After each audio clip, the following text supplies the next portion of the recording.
Good afternoon, everybody. I'm going to start with, how sensitive the microphone is. I'm going to start with a little bit of background to this. As Roxanne pointed out,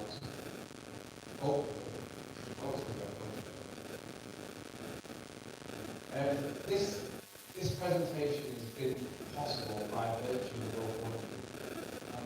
This was 12 months ago, and basically what it's allowed me to do is focus on the thing that I really enjoy most, and that's tennis. It's laws, it's how things work in the world live. And ultimately, I found that things might not be as legal as what they appear based on a few key words. We all know that words have meanings. Meanings are important, and ultimately they are owned by a judge. Every judge on a different day might give a different answer.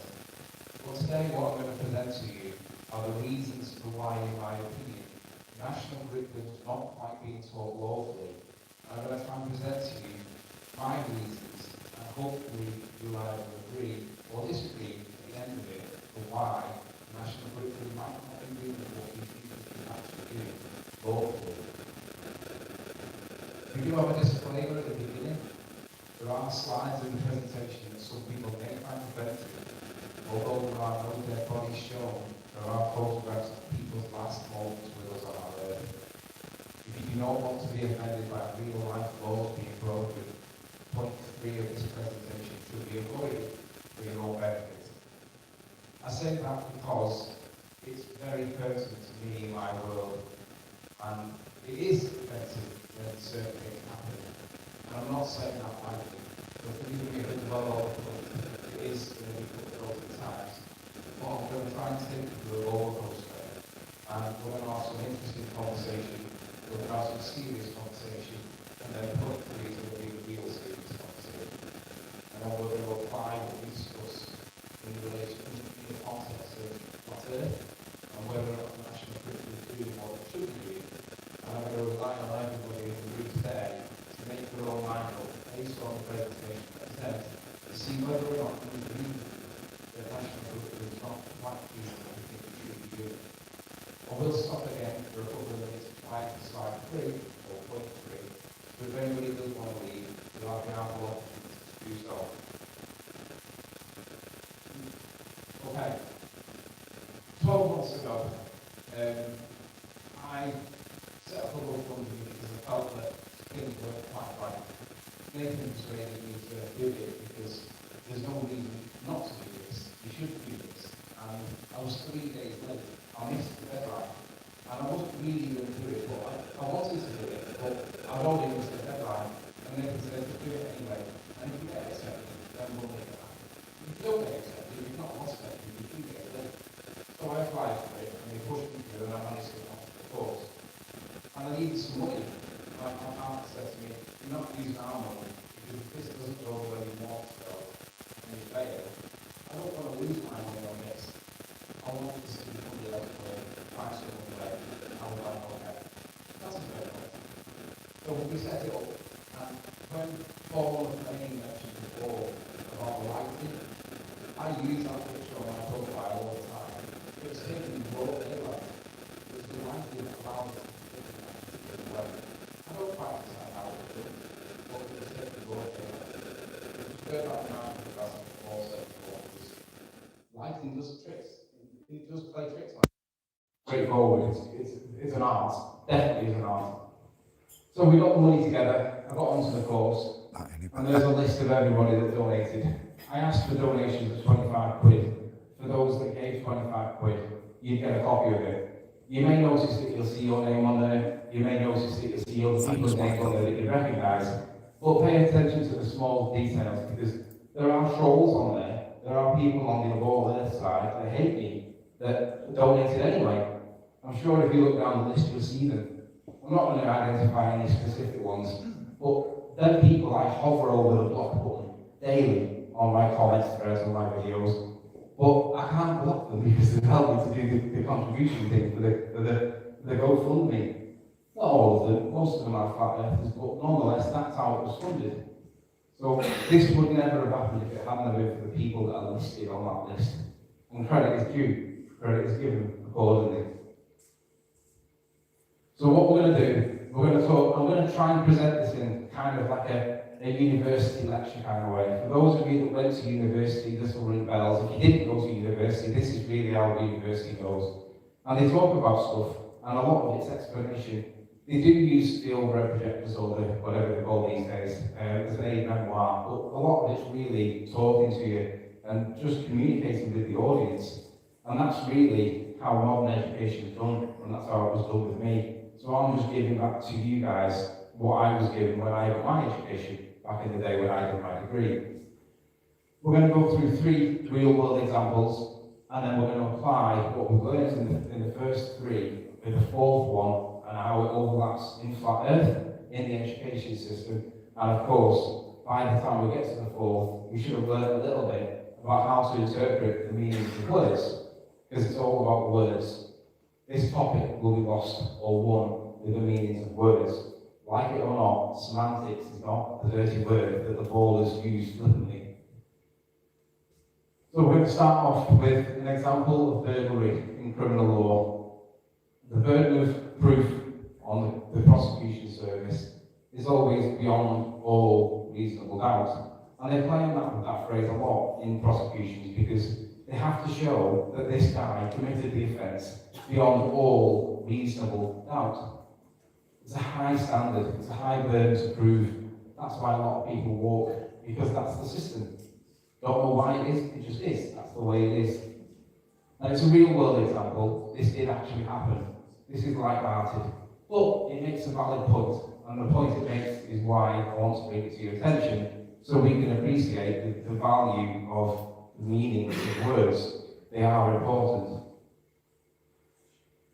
Then we're going to talk about a real-world application in theft.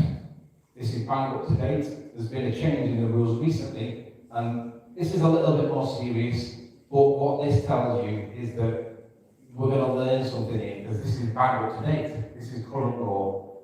It's to do with gambling in a casino, but nonetheless it is a little bit more taxing, but it's not difficult. I'm pretty sure we'll all get to the conclusion, the correct conclusion, and it'll be straightforward. Then we get a simple example, and this is the one where I'll be stopping to allow people to leave if they want to. Well, basically, the burden of proof in a civil matter is on a balance of probabilities, 50-50. You've got to get 51% to win. It's really unpredictable. Basically, it's easier to win because you don't have to prove beyond all reasonable doubt, but it's also easier to lose because you've got to create doubt, not just all reasonable doubt. So it swings and roundabouts, but the best example I can think of to give, or in this case the worst example, makes the point brilliantly in the topic of flat earth. Then we're going to apply what we've just learned into the education system. I'm going to present my arguments to you guys, and I'm going to ask for your feedback, and I'm going to ask for a show of hands as we go along our way. There's going to be 4 occasions, because I want to see that you guys are watching and paying attention and working with me to come to the conclusions by the end, because I don't want to get this stuff wrong, I want to get it right. So don't be biased. If you think that I'm wrong, say so at the end. You can be your own judge and jury today, and you can see what you think. So now we're going to go to the burglary example. This case is a little bit farcical in the sense that the facts are so remote or weird that they're so unlikely to happen in the real world, but nonetheless they did happen in the real world. And we're going to go through the facts of R against Collins. Burglary. You can check this yourself, and I'd encourage anybody to go and check it yourself. This is where you find the law. You can go to legislation.gov.uk and you can type in the Theft Act, and at section 9 you'll find burglary. If we zoom into the definition for burglary, that might not be big enough for everybody at the back, so I'll make it as big as I can get it. Burglary. A person is guilty of burglary if he enters any building or part of a building as a trespasser and with intent to commit any such offence as is mentioned in subsection 2 below. Or, not and, or, having entered any building or part of a building as a trespasser, he steals or attempts to steal anything in the building or that part of it, or inflicts or attempts to inflict on any person therein grievous bodily harm. That's just serious. That just means serious. I'm not going to go into GBH for the purposes of this. It's just serious assault. So, you can find the Collins case on Wikipedia. It gives you the facts and the outlines to the case. Basically, Collins is a guy of 19. He's on his way home after a night out on the town. He finds an open window, and on the other side of the window there's a young girl who's naked in bed after her night out on town. And he basically finds himself on the window ledge. She thinks it's the boyfriend paying her a nocturnal visit, invites him in, they begin intercourse, and she realises it's not who she thought it was, and then all hell breaks loose. The point was, for the purposes of burglary, was there a sufficient entry into the building for the purposes of GBH and burglary?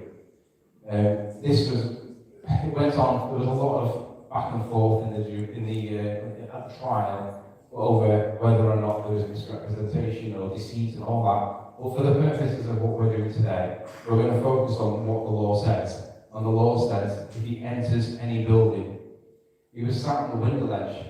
He waited for her to give the okay to join, to get in. And she gave that okay. So he went in not as a trespasser, but he went in on invite. There was more to this case, but like I say, for the purposes of this discussion, the issue is, did he enter the building as a trespasser? Now, they established that it was as a trespasser, but what we're talking about is, did he enter the building? It says in the case notes, you can look online, it says, about 3:30 or 4 o'clock in the morning, the girl woke up and saw in the room like a male, Collins, crouched in the open window. She was unable to remember whether the form was on the outside the windowsill or that part of the sill that was on the inside. The prosecution's case was that he couldn't possibly have been on the outside of the window because the window ledge is too thin for an adult male to be sat on the edge. He had to at least have been half in the window, half out the window. If not, he was inside. You had to work out, based on the facts, and the facts were that she couldn't tell where he was. They had to work out, was he or did he enter the building for the purposes of burglary? So he's half in, half out. You have to work out, if you're the jury or you're the magistrates, you've got to work out what facts do you accept. The facts are, she doesn't remember where he was. So you've got to work out, well, what do we think? The prosecution's case was that he couldn't have been on the outside of the window ledge because it wasn't big enough. He had to have at least been half. Is half enough for the purposes of entering a building as a trespasser? Maybe. Maybe not. If it was your daughter, how would you feel if it came down to this point that we're talking right now, and it was your daughter that was on the receiving end of it? Because you would put that where you draw the line, you would put that very different to where we might do it, whilst we're talking in hindsight. But nonetheless, they had to make that decision. Somebody had to decide, did he make an entry for the purposes of burglary? On the facts that we're told, she does not remember whether he was outside or inside. They're the facts. Based on them facts, I'm going to ask for a show of hands. If you had to decide as the magistrate, or if you were on the jury, if you had to decide, did he enter the building for the purposes of burglary, which way would you go? If you think that that was a substantial entry for the purpose of burglary, raise your hand. Let me see some figures. Not many? If you don't think that he entered the building for the purpose of burglary, could you raise your hand?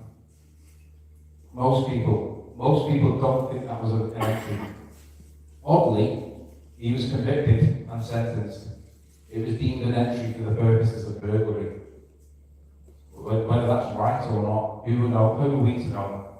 But what that demonstrates is that we can't really predict what's going to happen.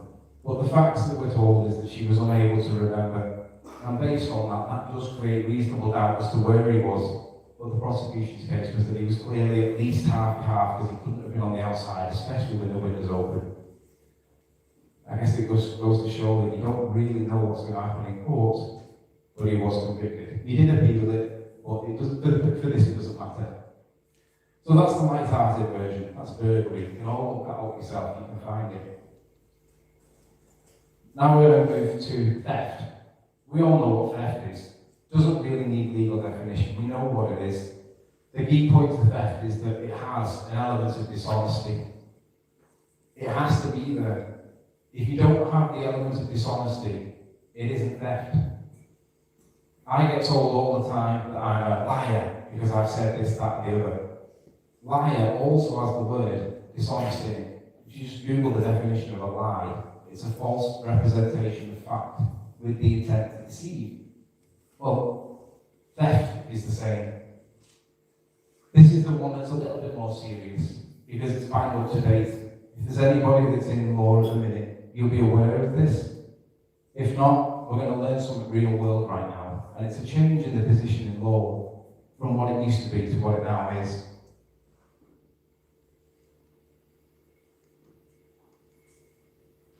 Okay, so again, Theft Act 1968, Section 1 this time. And it reads, a person is guilty of theft if he dishonestly appropriates property belonging to another with the intention of permanently depriving the other of it. That's really long-winded, but basically it's taking something that's not yours, but doing so dishonestly. You can take somebody else's property honestly, and it's not theft. It has to have the dishonest element to it, and that's why a lot of people walk, because often the facts might not be the way that it's perceived by the person that's lost the property, and people do walk from theft. The way the courts look at theft and the dishonesty element, they apply the Gauge test. And it requires two elements to be satisfied for the dishonest element to be satisfied. Both parts must be there. The first part is whether or not the conduct complained of was dishonest by the layperson or the ordinary objective standards of ordinary, reasonable and honest people. So basically it's objective. If I think that I've done something a bit borderline and the majority of the room say that was dishonest, that's the standard. You're being judged by your peers and they say that was dishonest. If the majority of the room say, not really, you walk. You've got to satisfy that first principle, but you've also got to satisfy the second one. If the defendant must have realised that ordinary people would regard that as dishonest, then you're guilty. So even the only way you can get around that is by saying, look, I can see how this looks, but it wasn't dishonest. If he knew I was borrowing his car, it wouldn't have been dishonest. And of course, it's to protect people that genuinely have not been dishonest. But this position's changed. This is a case from 2017 to do with a casino, and it reversed the second limb from the Gauge test. Now, you don't have that safe get out. Now, it's literally, if your peers think that you're guilty and dishonest, you are guilty and dishonest. It doesn't matter whether or not you don't think it was. It doesn't matter your excuse anymore. That second limb's gone. That's a problem. So just bear that in mind, because you'll see that this is going to change over the years, because a lot of people will be convicted based on their peers rather than based on the actual facts as perceived by the person or the accused for the offence for which he's charged. So again, we're going to have some facts. The casino had a deck of cards, and we have our two accomplices, Mr. Ivy and his partner, Miss Sun. And basically, they were card counting. The guy had spotted that there was slight defects in the back of the cards when they were being dealt by the croupier. croupier, and he spotted that certain cards had slight flaws in them. And what he managed to get the croupier to do was to turn the cards that were slightly blemished upside down, because it allowed him to spot these cards far easier and significantly improve his chances of winning. At the end of each hand, when the deck of cards ran out, to preserve that the cards were staying that way up, that orientation, rather than allowing the croupier to do his magic whilst he does all that shuffling, he asked for them to be dealt with by way of machine. And often that's a reasonable request, because you don't want somebody interfering with it or to be shuffling it in a certain way. You want to perceive as though you're being objectively reasonable. But unfortunately, he won £7.7 million in one night. So the casino were like, something else is weird, something's going on here. There's no way this guy's won this amount of money. So they called his bluff, they refused to pay, and when they went back over the CCTV, they found what was the cause for the effect. It was instant money for £7 million. He was prosecuted by the police, and in the judgment from the judge at the time, this paragraph has been lifted from. Lord Hughes at paragraph 74 said that the second leg of the test propounded in the Ghosh test does not correctly represent the law, and that directions based on it ought to no longer be given. He went on to say that, quote, when dishonesty is in question, the fact-finding tribunal must first ascertain subjectively the actual state of the individual's knowledge or belief as to the facts.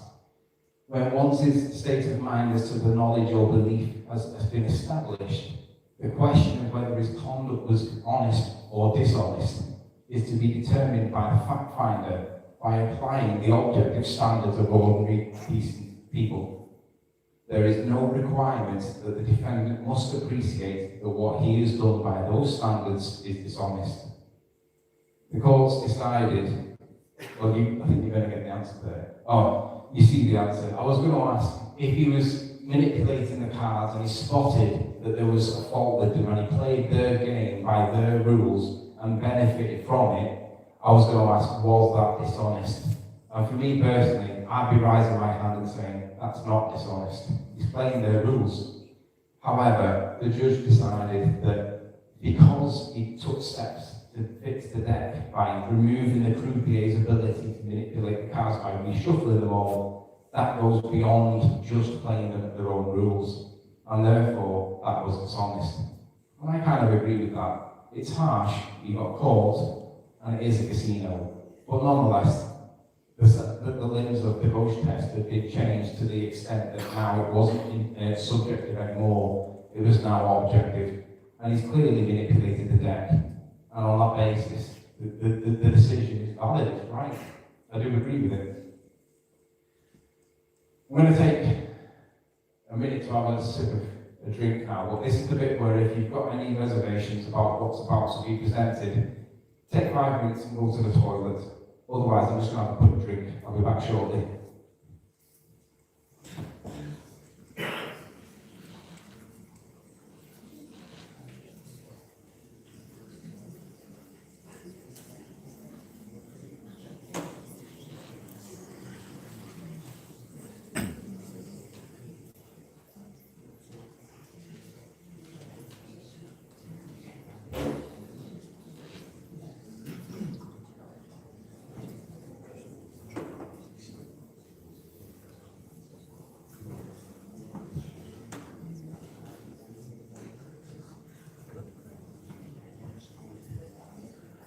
Okay, so this is where it gets serious, because I'm from Liverpool, I'm known as affectionately as a Scouser, and I'm sure you've all got your stereotype of what Scousers are or what are not. And I'm pretty certain it's harder to be a Scouser than it is to be a flat earther.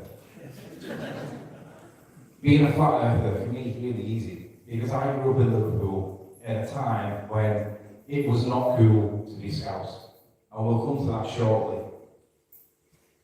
We're going to talk about negligence. We're going to talk about duty, breach, loss. And remember, it's not beyond all reasonable doubt. It's 50-50. You need that 51%. Then you get home with your judgment. Negligence is basically a breach of a duty of care that causes loss, financial loss. This is going to be quantifiable. If you get killed, what price do we put on your head? Do we give it do we give it a set amount for everybody? Are we all equal? Or are some people more equal than others? It's not easy to work that one out. If you're David Beckham and you're on mega money in the height of your career, you are going to be worth more than the average guy to the club. But are you worth more to your family than my dad is to me, or your dad is to you? Of course not. But nonetheless, that's what the courts have got to work out. They've got to work out what value do we put on life. The Hillsborough disaster is the worst sporting incident in our history. It's never happened since, probably never will. But in 1989, 96 Liverpool fans went to a game of football and didn't come home. I get goosebumps when I talk about this, and I didn't even have anybody directly involved in it. What I did do was deal with the consequences of what happened thereafter in terms of growing up in Liverpool in the 80s. And it wasn't good. I realised that we've got Americans in, so I'm going to have to give a little bit of background to what happened for the benefit of the Americans. It was the FA Cup semi-final. Liverpool were playing. The stadium that they were playing in had lost its safety certificate the year before. Shouldn't have held the venue, shouldn't have held the event. But for whatever reason, it did. The police had a really difficult damned if you do, damned if you don't task. Because Liverpool have got a massive amount of fans, a big fan base, and that stadium was too small. There were no faults with the design of the pens in the away end. The pens were a result of football hooliganism in the late 80s, where bottles would be routinely thrown across the turnstiles and across the seats or the standing areas. But in that particular stadium in Hillsborough, they had what they call pens. The pens were basically metal cages that couldn't flex. They were strong. They were designed to stop fans from spilling out onto the stadium, onto the pitch, because they had pitch problems at the time. We all know that you can't have gas pressure without a container. In this instance, the pressure was caused by humans. As the football game started, the police were told that there was problems outside the stadium with the volume of fans. There was too much gas pressure outside the stadium. It was trying to get in. So the request was made to relieve the pressure outside the stadium by opening some gates. The commander at the time, Duckenfield, decided to open the gates and allow all that gas pressure to burst inside the stadium, because that's what was happening that day. The container, the pens that was housing the people, couldn't hold it. There was too much pressure. Fans died. People died from a game of football. The next slide is the one that's the big one that everybody remembers. There are no dead people in this picture yet. But you can see that the people that are in this picture are very close to girlfriend, boyfriend, the guy behind, this guy. These guys are moments from death, all because one person did something that allowed this to happen. The police said that it was the fans. The police said that the fans were drunk. They turned up without tickets, which back then you could do. You didn't have to have tickets. They said that the fans caused this. They took no blame for their own actions. They blamed the fans. Fans can't cause that. fans that go along to watch the football, there might have been a bit of argy-bargy, there might have been a bit of fighting. That's the worst case scenario. But you couldn't get fans to organise that. Fans aren't going to do that. Something else must have caused this pressure build-up in this stage.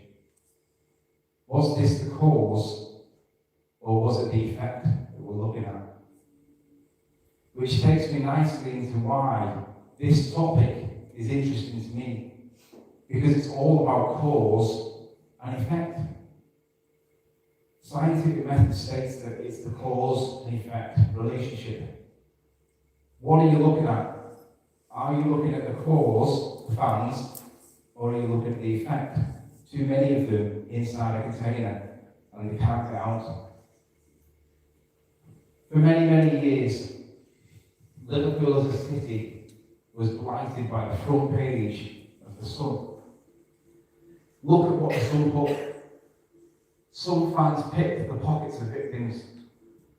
If someone's died in front of you, and you need to tell somebody who that person is, are you picking the pockets? Or are you looking for who they are? Think about that. Critical thought. Is it the way that we're being told? Some fans urinated on the brave cops. I would love to see the evidence that shows that that's true. Because I bet you it wasn't. It's dead easy for me to sit here and play the victim card, and I'm not going to do. But what I am going to do is focus on this last point. Some fans beat up the PC given a kiss of life. All the fans in that container, that pen, were Liverpool fans. Which fans would be beating up the PC given a kiss of life if he's given a kiss of life to Liverpool fans? Because that's who was dying. It's not going to be Liverpool fans kicking him up, is it? It's going to be somebody else if it happened at all. But where's the evidence for it? It turns out that this article, written by Kelvin Mackenzie, colleague of the guys that were here before, he wrote this based on information received to him by the guy, I forgot his name, I can see him, I can't remember his bloody name. It'll come to me. He was the press agent, the press officer in South Yorkshire Police. He ended up being the chief constable of Merseyside Police. His name was Norman Bettison. Just comes to me, Norman Bettison. I didn't know that when I graduated, I ended up going to Liverpool and I met Norman Bettison real world. I did not know that he was the guy that fed the information to the Sun, who then posted that newspaper article. The reason why I'm pointing this out is because that one article for 10, 15, 20 years blighted my youth when I grew up. I might be a lot of things. I might get stuff wrong in this topic. We all do. But to have the burden of being a Scouser in the late 80s, early 90s, whilst you were growing up and not really understanding what was going on, is not cool. It's not the new black, as they say. But that one article is the reason for why I am most interested in this topic. Because it made me wonder, what did cause that accident that day? Was it fault of nature? Was it fault of people? Was the sun unusual? Was it a perfect storm and it couldn't be foreseen? When I found out the safety certificate didn't exist, it had been revoked, and I found out that it was a known risk that people would be injured in the pens, that's what made me really angry. And that's why I wonder, what is the cause? What is the effect? And the way they do it in law, they don't look at it and say, I think it's this, and then another person will say, I think it's that. They apply the but-for test, and they say, would that have happened but for this? And they say, yeah, it still would have done. Then that wasn't the cause. Would it have happened but for that? Yeah, it would. That's not the cause. Would it have happened but for opening these gates that allowed the fans to flood into the stadium to watch the football? Well, if the gates were still shut, they couldn't have got in. Their kids would have not died. In law, that's how they work out what is cause and what's effect. Notice what they don't do in law. They don't use maths. There's no maths in here to work out what caused that. That's why, if you watch my handout about my Liverpool back and forth with the two kids, maths doesn't prove anything. And that is a really, really good example of maths not proving something. Someone show me the equation for that. There was a force that killed them people. Can you work that out with mass times acceleration? Or do you need to look at what caused it, the real world? And in that context, it's really easy to distinguish maths from real world. We can all do that. It's not that easy in flat Earth, because they've always got a logical and a reasonable explanation for what might cause stuff. Usually it's gravity, a force. It's not a force. They need it to be a force, so they call it a force. But it's not. But ultimately, that's why this topic is really interesting to me, because I've got the overlap between law, I've got the overlap between cause and effect, evidence, and it all accumulates into one topic that just works for me. That's the angle that I always look at. I might get things wrong along the way, I'm learning. But I do know the difference between cause and effect. On that one article, for such a long period of time, influenced a whole nation. One article. In the context of Flat Earth, we see glossy magazines, newspaper articles, television programs, documentaries, series, you name it. It's everywhere. Gravity this, curvature that. One article did this. So think about the effect of the media. Every day it's being dripped, and dripped. And our kids get it every day. I was 36 when I came across Flat Earth. I thought it was stupid. 37 and a half, or 38 and a half now, nearly 39. And it's still stupid. But I can't prove that we live on a ball. Obviously, 23 years later, they had to issue a retraction. Because they lied. Are they lying about whether they live on a sphere or not? I don't necessarily think it is flat. It might be, but it's not the default fallback to position for me. It could be flat. It could be some kind of, I don't know, knick-knack shaped club thing. I don't know. And I'm happy not knowing. Because we can't really demonstrate what it is. What's the most that we've got? A P900 and a compass? What realistically can you expect for us to be able to prove? But what I do know is that one newspaper article is enough to influence the whole nation. It just shows you the power of the media in this topic. Because they can do that with one newspaper. How many times do you see the ball from the media? So everywhere, you can't get away from it. I'm not even going to ask whether or not the events from that day were negligence, because it has already been decided, and we've all got our own views on, was it or was it not? But with it being such a contentious topic, and obviously really close to my heart, I can't really answer it honestly myself without being biased, if I'm honest. The cause was opening the gates. The pressure that created killed the people at the front, because you can't have gas pressure without a container, in the same way that then people wouldn't have died without more gas being pushed into that fixed volume, more people.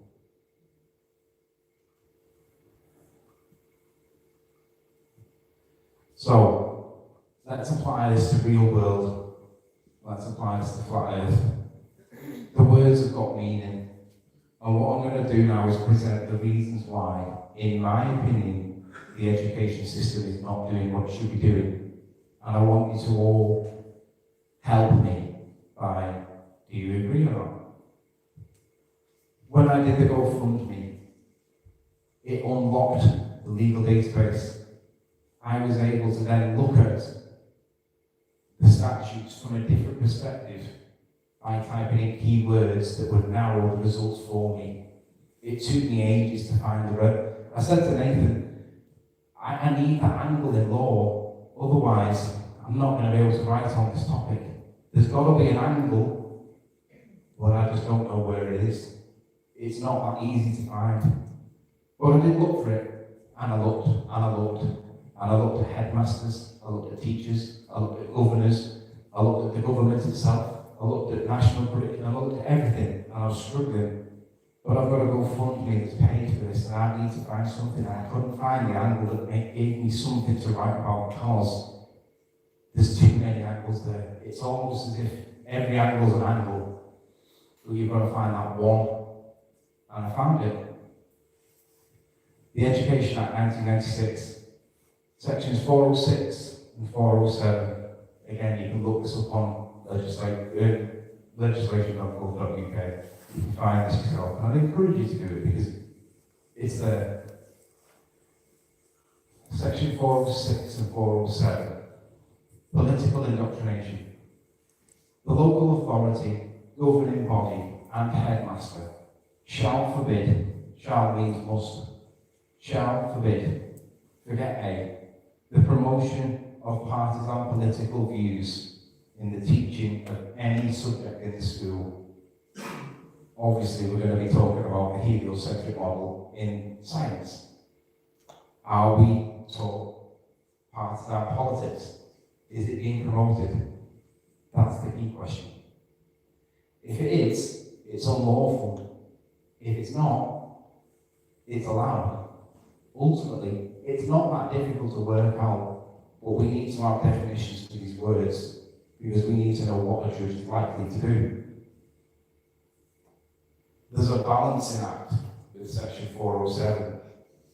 If it is the case that this is promoted partisan politics, section 407 states that the same people shall take such steps as are reasonably practicable to secure that where political issues are brought to the attention of pupils whilst they're in attendance at school, they are offered a balanced presentation of opposing views. Think about that for a minute, a balanced presentation of opposing views. It's not that different to what we've been doing here today. You can just imagine a school hall, kids in it, and asking them, is gravity a force? Because we're all taught that it is. But then we tell them that Einstein said it's not. And then we tell them that people like the Rumpus tell us it is a force. Well, that means that Einstein must be wrong. But the point is we can make balanced, opposing presentations to provide the alternative explanations. The explanations that don't currently exist as taught by the national curriculum. So currently, we all know that that sun is taught to us as 93 million miles. We're not taught that people don't necessarily agree with that. We're not taught that there are opposing views. We're not taught it might not be true. And we're definitely not taught you can't prove it.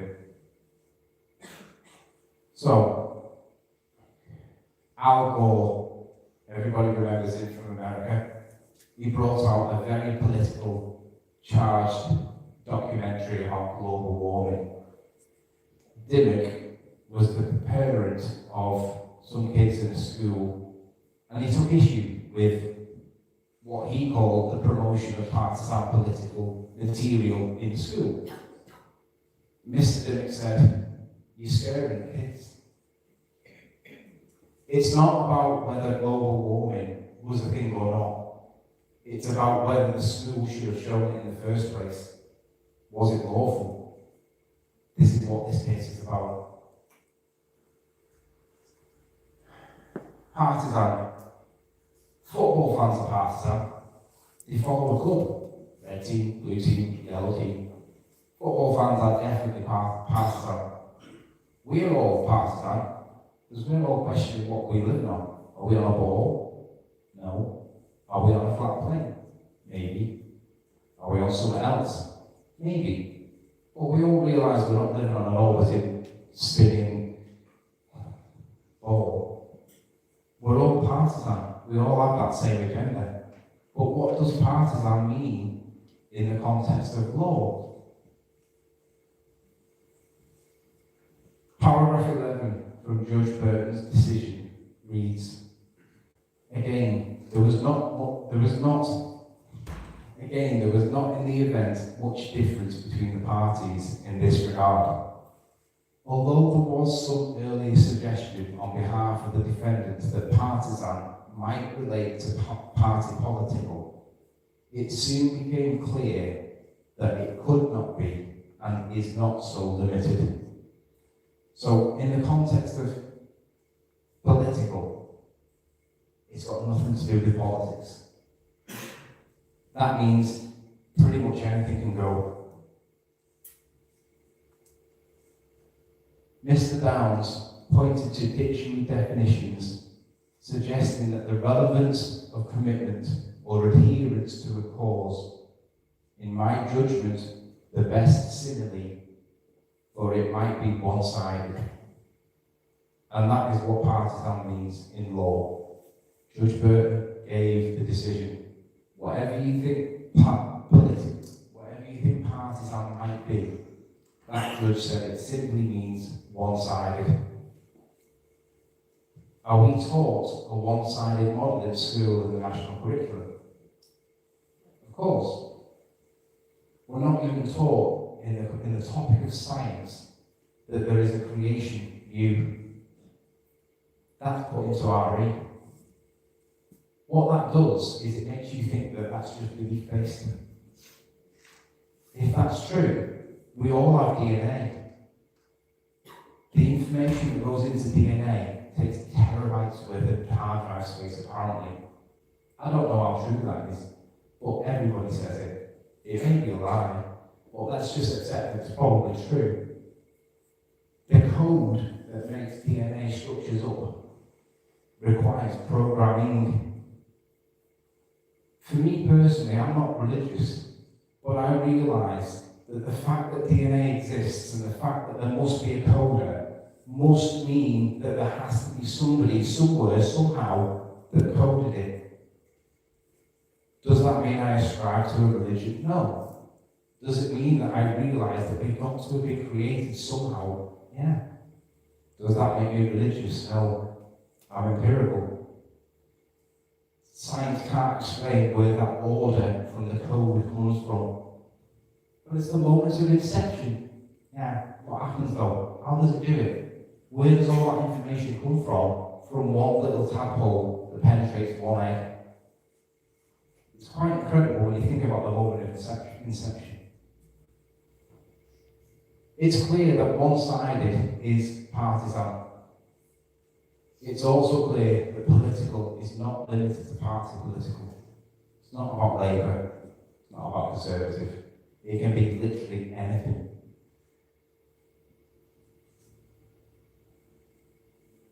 Top paragraph, the meaning of partisan and the meaning and the ambit of the duty of the local educational authority to forbid the promotion of such views, and the meaning of the duty to offer a balanced presentation of opposing views when political issues are brought to the attention of pupils.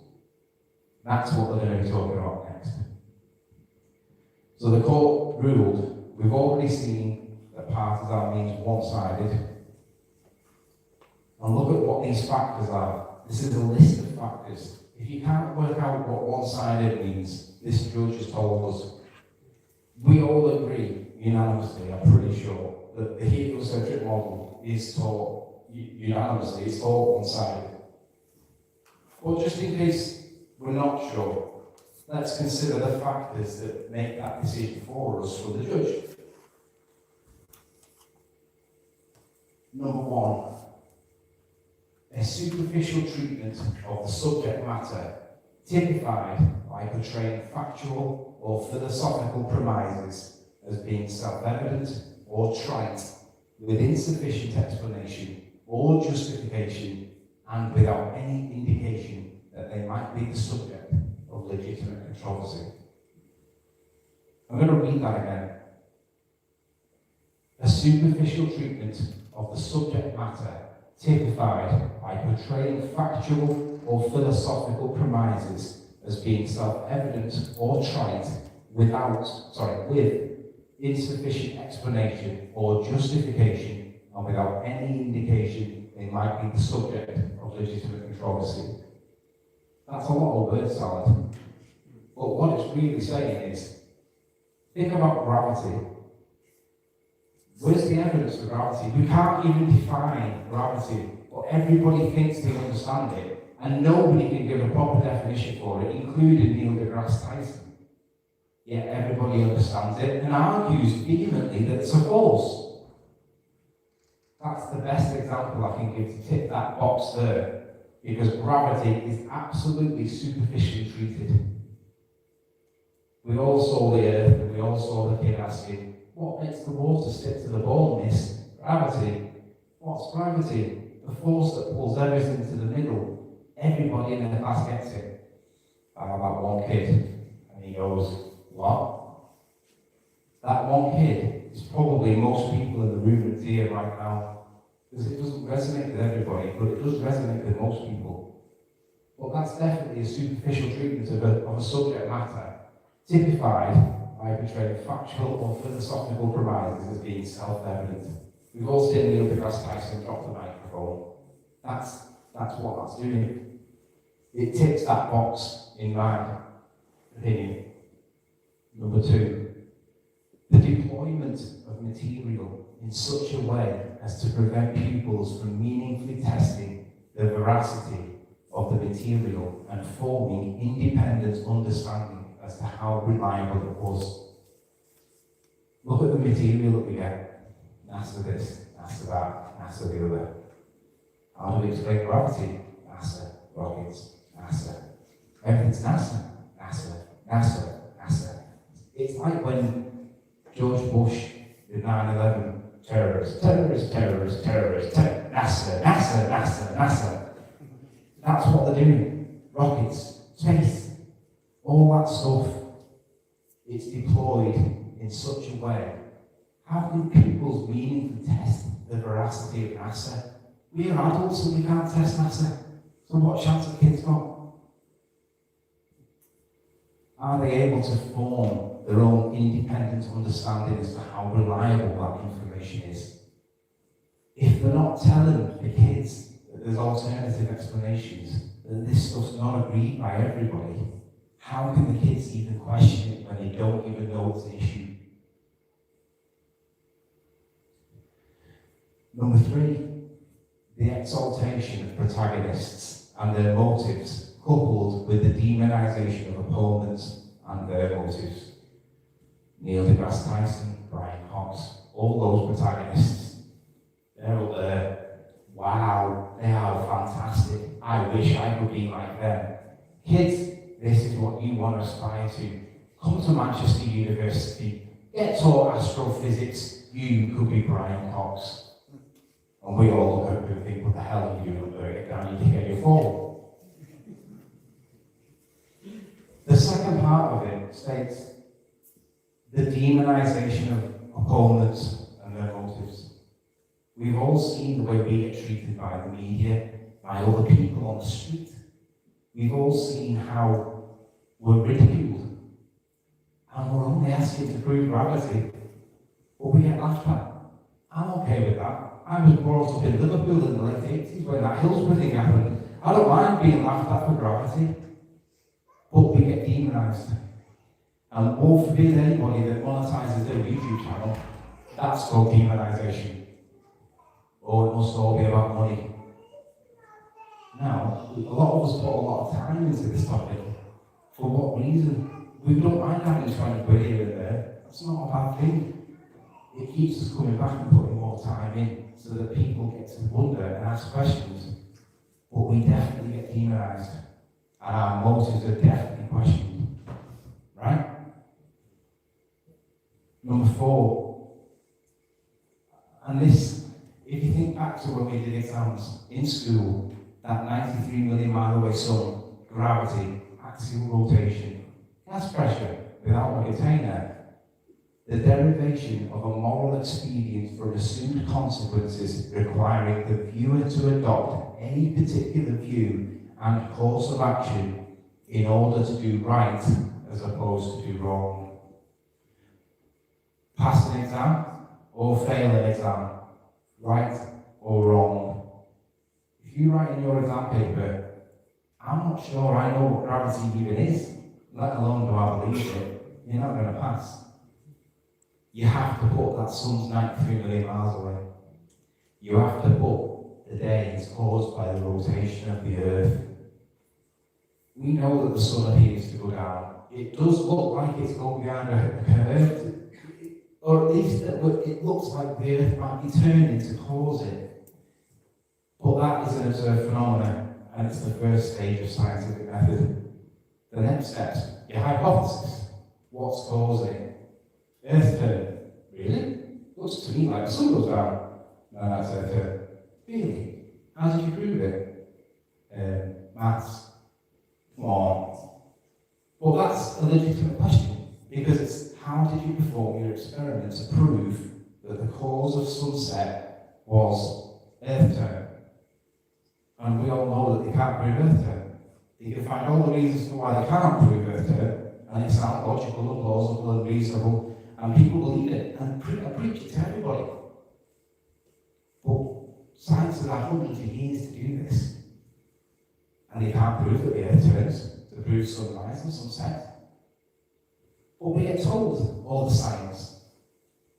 But in the context of this, I'm going to argue that those 4 factors that influence whether or not someone's partisan, we didn't really need to do that, because I'm pretty sure that everybody in this room thinks that it's partisan just by the words one-sided. But if there was any doubt, that judge tells us that it's not just one-sided. These are the factors that decide it for you if you're a bit dubious. But we all know that it's one-sided. They're not even told that there may be alternatives, that this is subject to legitimate controversy. Not everybody agrees. How can they have reasonable discussion about it? How can they test the veracity? How can they test the credibility of NASA? How can they test all these things for themselves and come to their own independent thoughts? And I'm going to assert they can't, because if they don't know there's an issue in the first place, how? And you're not going to. I'm 38, 39 almost. I only got to it at 36. What's an 8-year-old going to do? Second point. When it comes to the word promotion of partisan politics, this case didn't lost on this word. Words have got meaning. The word promotion doesn't just mean present. The judge was really clear when he said promotion means more than simply presenting. I'm presenting something now. Am I promoting flat Earth? Maybe. Maybe not. Where do you draw the line? I'd say that I'm presenting by applying what this judge said. He says that the mere distribution by the Secretary of State to schools to facilitate their showing of the film and accompanied by guidance was not, on the face of it, or irremediably, a promotion of these partisan political views. You've got to do more than just present it. Presenting it alone is not enough. Yeah.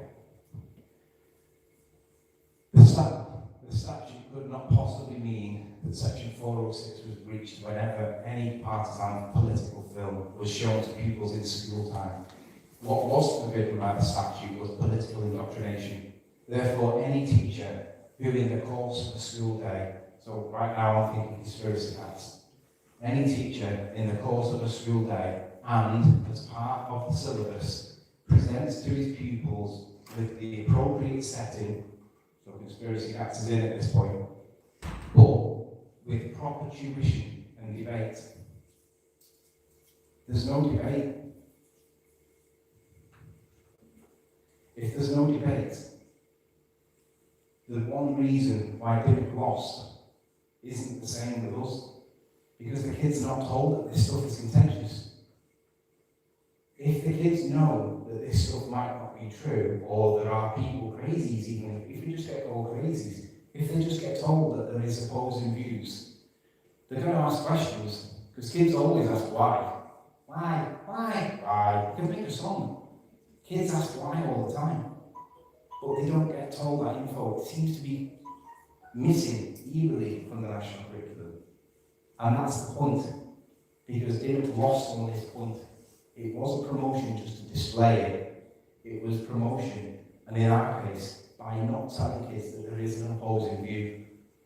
that means there can't be any discussion. And of course, the word proper tuition, that's going to be an issue, because you can't have gas pressure without a container. What's gravity? How do you prove that the Earth's turning in science? These are all the questions that would be what we call in Nathan's show housekeeping. But I would say these are proper tuition that the kids are not getting. Because they don't tell you that there are problems with the heliocentric model. You're left to think that everything's sorted. There's nothing else to learn. That sun's definitely 93 million miles away.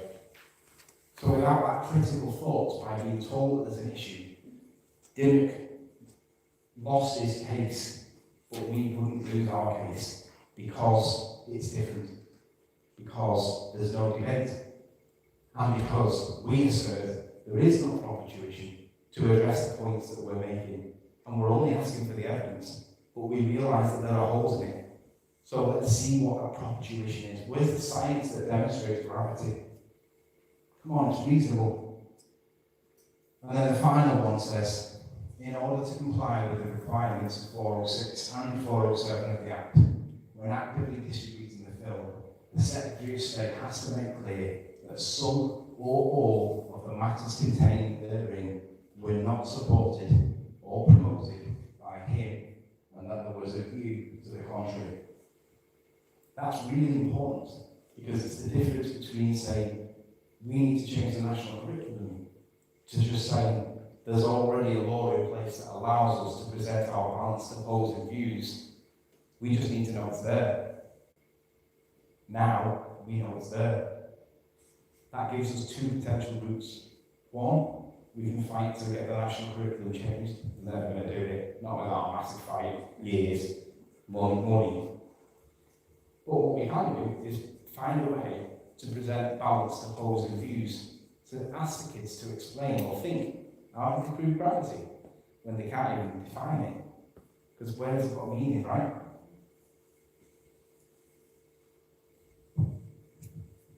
I'm going to end this part with a focus on the three words: proper tuition debate, because the Dimmock case was lost on that point. So I'm going to ask the audience now to just think about what I've said. And my position is that the national curriculum has fallen short. It's not telling people that there are opposing views. It's not telling people that there are issues with the credibility, the veracity of the data, the independence, and all those factors that we talked about. It's silent on those factors. And that in law, in civil law, is negligence. Because they do have a duty of care. They've got a fiduciary duty. Teachers have a fiduciary duty to children to teach them the truth. It's fiduciary, it's not just a normal duty of care because of the disproportionate elements of the teacher over the child. It's massively in favour of the teacher and not in favour of the child at all. So they need more care than the average duty of care. Do they breach it by being silent when they forget to or don't mention that this stuff might not be? What's gravity? They don't tell them that everybody disagrees with each other on it. They don't tell them about Einstein in 1915. 1915 is 100 years ago, but kids are still taught that gravity is a force. But we know that that's not true, because Einstein superseded that in 1915, apparently. Not that Einstein was right, he did a lot of maths, but at least he superseded Newtonian principles, and we don't get taught that. Quantum mechanics came later in 1925, 1926, and that basically replaced Newtonian principles.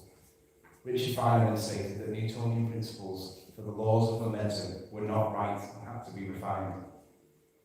I don't know what not right means in the context of Feynman, but what I do know is that not right doesn't mean that they were okay.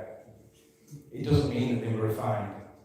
It doesn't mean that in some way they were supported the way that all the ballers will tell you that they were. They weren't supported. They were wrong. I'm going to replace Feynman's words with, not that they were not right, I'm going to replace them with they were wrong. Because if not right means not right, then the ballers can distort that word and somehow make you think that they were right at the end of it. They're very cunning with that. These points, the housekeeping points, are the points that science needs to address in the national curriculum for it to be compliant under Section 406. They need to at least say, we don't know what gravity is. Rather than teaching kids that F equals ma when it's been superseded. But that's what they all get taught. Axial rotation. We do have an observed phenomenon. The sun does appear to go down. What's causing it? Earth turn. They need to tell kids that we can't prove it because we can't manipulate the independent variable, and they need to admit that that's not science when they claim that it's something else. They don't do it though. It's an important part of scientific method to manipulate the independent variable, that presumed cause. Curvature. Nobody's ever seen curvature unless it's through a fisheye lens. That's something that they can talk about in school. They need to address that in the national curriculum. Self-perpetuating molten iron core. The deepest hole we've ever dug is 8 miles. We all know that. But somehow, from seismographs, we can interpret and extrapolate that there must be a molten iron core. That's what conspiracy guy says. And if he told me that when I was 9, 10, 15, I'd believe it. Hell, half the 42-year-olds believe him. So a 15-year-old's going to believe it, isn't he? He's in that position of exaltation. He's got a fiduciary care, duty of care. The arm value itself, where does that radius come from? Tell the kids that it's never been observed. It's never been recorded. We get the radius from the orbit of the sun, or the path of the sun, over the plane, or the ball, or whatever. Explain that. But tell them that we've never had it in 3 dimensions, up and down. It's only ever been lateral. Because obviously that's the bit that changes the circle into a sphere. Where's the proof that that ever happened? And of course, there is none. But kids don't get told it. It's that omission, it's the issue. And obviously, we look up at the stars at night time, and we see that there's stars exist in a vacuum of space. But we're breathing that gas pressure. And we demonstrated before that when you have too many people in a pen, that pressure kills people. You need that pen for them people to die. You need that pen or that container to have the gas pressure that we're breathing. They never mention that in the national curriculum. Is it lying by omission? Perhaps. Is it accidental because it's honestly what they think? Perhaps. It would be interesting for a judge to get all the evidence, weigh it all of himself, and come to the conclusion that perhaps you can't have gas pressure without a container. So back to the overall scenario. What do we do in Flat Earth? We've got the debates. Nathan's debate's been that successful that the ballers can't come in now, so they've created their own debate show on Jose's track instead, because they can go in there and preach their nonsense because they know they can't come into Nathan's. In one respect, he's a victim of his own success, and he's stuck to it, and they can't come in anymore. That speaks volumes to me. We've got the global ISO. Jason's going about doing this thing, and there's been some beautiful moments, and it's really useful because it's going out there, and really we should all be doing it. But life gets in the way. Everybody understands that we can't all do that very easily. But we do need more of that on-the-street activism. I think Jason would be the first one to admit that whilst you do get some great viewing and golden nugget moments, and there's going to be more, it's highly ineffective in the sense that you're not really getting to a captive audience. I'm speaking to however many people there are in here now, and in this one slot, I'm speaking to more people that are paying more attention than all of the people perhaps that Jason's done on the tour so far. Maybe not, but it's not going to be that far off. Is it efficient? No, but it is another way that we're getting out there to be seen, to make the conversation socially acceptable, and that's good. But we can do more. I'm not really on a crusade. I understand that this topic is fraught with issues, evidence, rhetoric, weird stuff, trolls. But if somebody came to a lawyer in a couple of years and said, what can we do about this? This is the answer that you will get back. Flat Earth as a topic may not be ready for this right now, but in 12 months or 18 months it might be. Maybe it's 12 months out of date and it should have happened last year. But we already have the provision in law that allows flat earth as a topic to present its balanced, opposing views, it's there. It should be used because it's there. We don't have to have that fight. All we've got to do is say to the school, look, your obligations under Section 407 state that you've got to allow the balanced presentation of opposing views. I'd love to be in a classroom or a hall, assembly hall, like now, talking to the kids and just saying, guys, they can't even define gravity, let alone prove it, but everyone believes it. And then go through some kind of back and forth where we get involved with the kids and say, look, how can you have gas pressure without a container? Because if you have a captive audience, it's way more efficient and you can do a lot more damage, good, information, teaching. But compared to other techniques, the debate show is limited on YouTube. Because there's only people on YouTube that know it's there, really. The worldwide tour affects everybody to some extent, but is it superficial? But if we go back to the original slide at the beginning, look at the words of Aristotle. If you give me a child until he's 7, I'll give you the man. So if we get to chill a child anywhere, not necessarily 7, but maybe 12, 13, 15, and say, hey, I know what you've all been taught, but I think of this instead, because this will make you go, that's really useful, and it's in the law for us to use. It's there. You just got to know it's there. But now everyone in this room knows it's there. The question is, what's the topic? The people, what are us? What are we going to do with it, if anything? The other element, of course, is the national curriculum does appear to be presented in such a way that it is fouled in Section 406, in my opinion. So, children are intended to maintain schools. They've got to be offered a balanced presentation of opposing views. I'm not saying that we can change the national curriculum overnight, but I am saying that we can send a couple of letters, put together groups, 2, 5, 10 people, where we can go and make some balanced presentation of opposing views, just to suck it and see how it goes. Because it's just going to get the topic talked about. I want to see proof of a gas pressure without a container. I'd love to see that, but it doesn't exist. But everyone believes that we can breathe it, even though we're next to a vacuum. Come on, we all know that these are the basics, but the basics are really powerful, and they're like that for a good reason, and it's because it's the result of many an hour fighting with these idiots, where I get something wrong get one thing wrong, but for weeks I have to deal with the consequences of it. But when they get everything wrong, it's just forgotten about. We can't change the national curriculum straight away, but we can send a couple of letters to a school and say, look, these are your obligations in the law. We'd like to present some balanced opposing views, reasonable views, just to get the kids talking. If we can do that, and we can get some schools involved in this, and we get some good people going in there, and we talk to the kids the way I'm talking to you now, that's going to be really effective. Because you only need one school to do it, because they've got to. And then all of the other schools will follow suit, because that school's done it. We want to see what's going on. Why do they think that the Earth might not be a ball? How dare they? But they'll all want to do it, because one school's done it once, and once one does it, it'll snowball.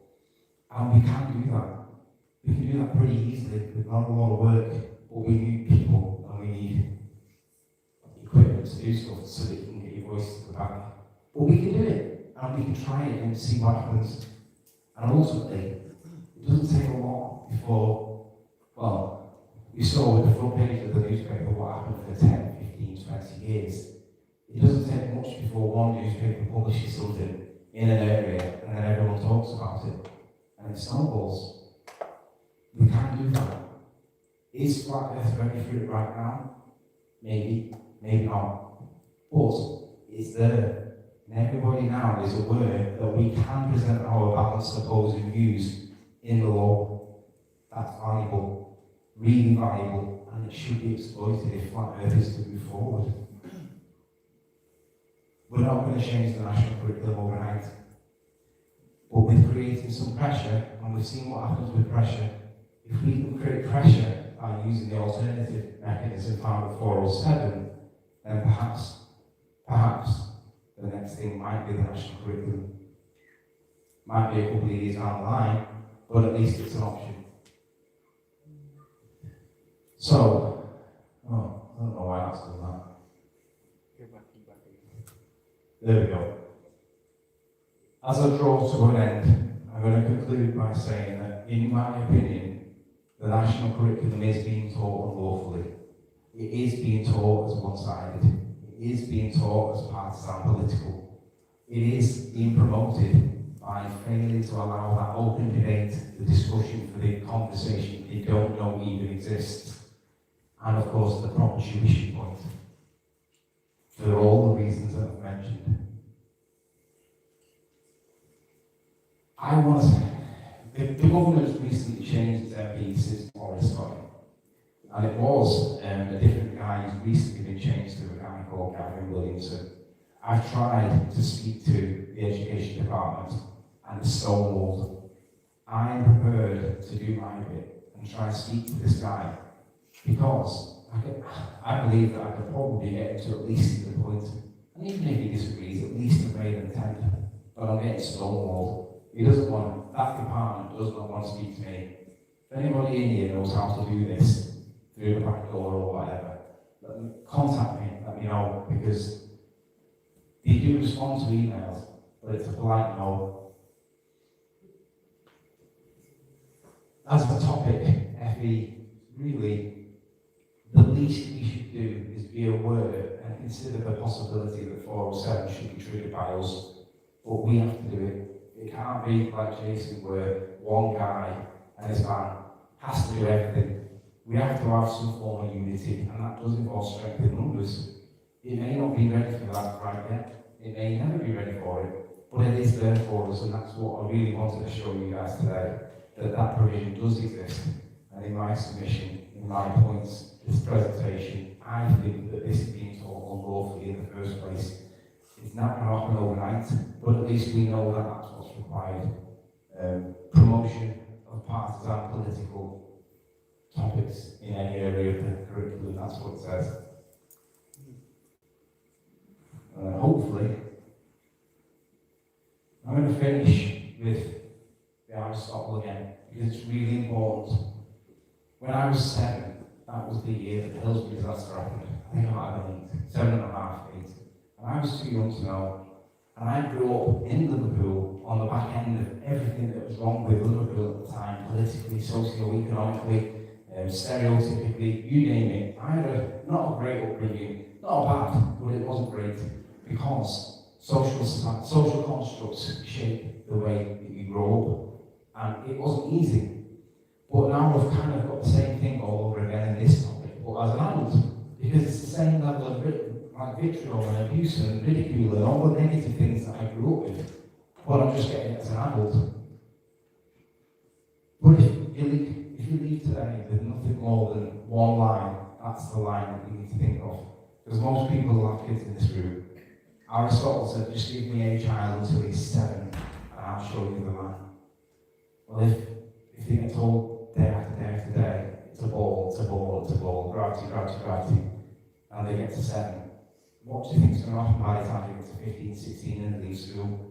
And then they go on to physics, and then they get taught all about gravity at A level, and then they go to university and do another 3 years on gravity.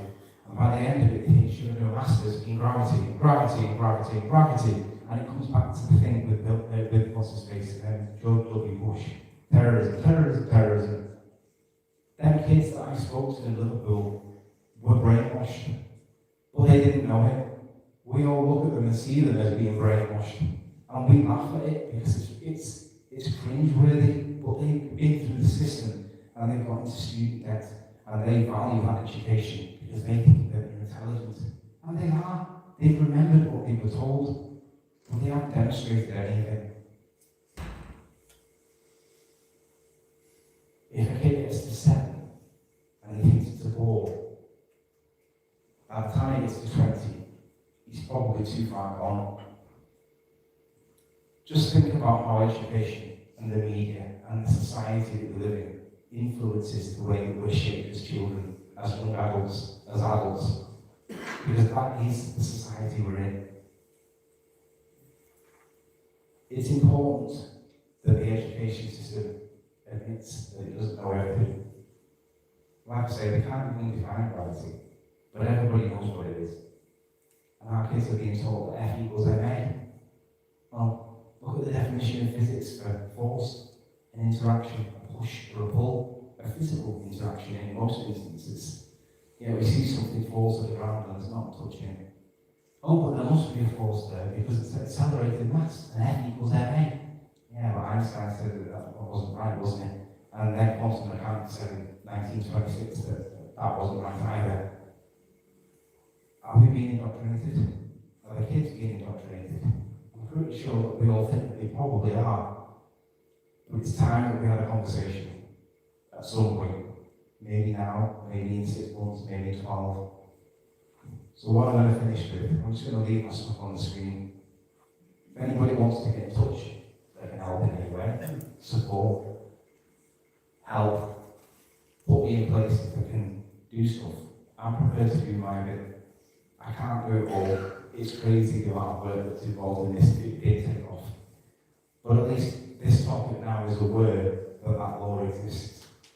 And perhaps maybe one day the national curriculum will change. And perhaps that's the way we can do it. But we've all got that information now. It's there in the law. We don't have to fight for it. We just have to know it's there, apply it, and then see what happens. It might be that this turns everybody back to the ball, and we realise that after all, it is a ball. And I want to know, if it is really a ball, and there really is gravity, and we really are turning, and that's causing sunrise and sunset, I want to know. And I'm pretty sure all of you guys do too. That's me done for today. If nothing else, remember that it takes to the age of 7 and your kid's gone. But by the time he comes out of university, it's over. Thank you very much, guys.